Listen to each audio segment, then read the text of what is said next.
நாகையில் 2 விசைப்படகுகள் இன்னும் கரை திரும்பாத சூழல் ஏற்பட்டிருக்கிறது. ஆழ்கடலுக்கு மீன்பிடிக்க சென்ற நாகை மாவட்டத்தைச் சேர்ந்த 2 விசைப்படகுகள் கரை திரும்பவில்லை.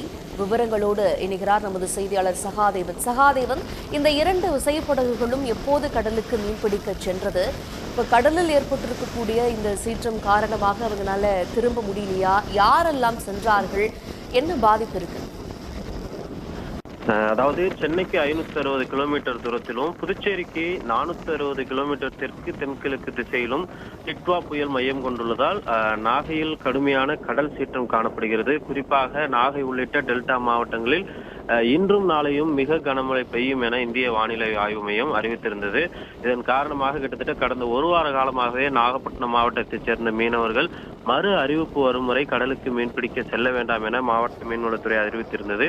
இருந்த போதிலும் புயல் அறிவிப்புக்கு முன்னதாக கடலுக்கு மீன்பிடிக்க சென்ற மீனவர்களும் உடனடியாக கரை திரும்ப வேண்டும் என்ற அறிவிப்பையும் வெளியிட்டிருந்தது. இந்த நிலையில் நாகப்பட்டினம் மாவட்டத்தைச் சேர்ந்த கிட்டத்தட்ட 580 விசைப்படகுகளும் 3200 ஃபைபர் படகுகளும் கரை திரும்பி கொண்டிருந்தார்கள்.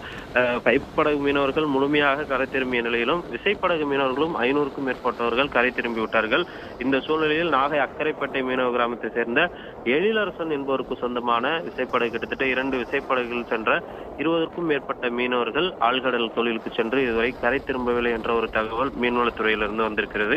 குறிப்பாக அந்த மீனவர்கள் கரை திரும்புவதற்குண்டான GPS, வாக்கி-டக்கி உள்ளிட்ட கருவிகள் மூலம் அவர்களை தொடர்பு கொண்டு அவர்களை விரைந்து கரை திரும்புவதற்குண்டான வேலையை மாவட்ட நிர்வாகம் சரி மீன்வளத்துறை அதிகாரிகளும் சக மீனவர்களும் ஈடுபட்டு கொண்டிருப்பதாக மீன்வளத்துறை அதிகாரிகள் தெரிவித்திருக்கிறார்கள்.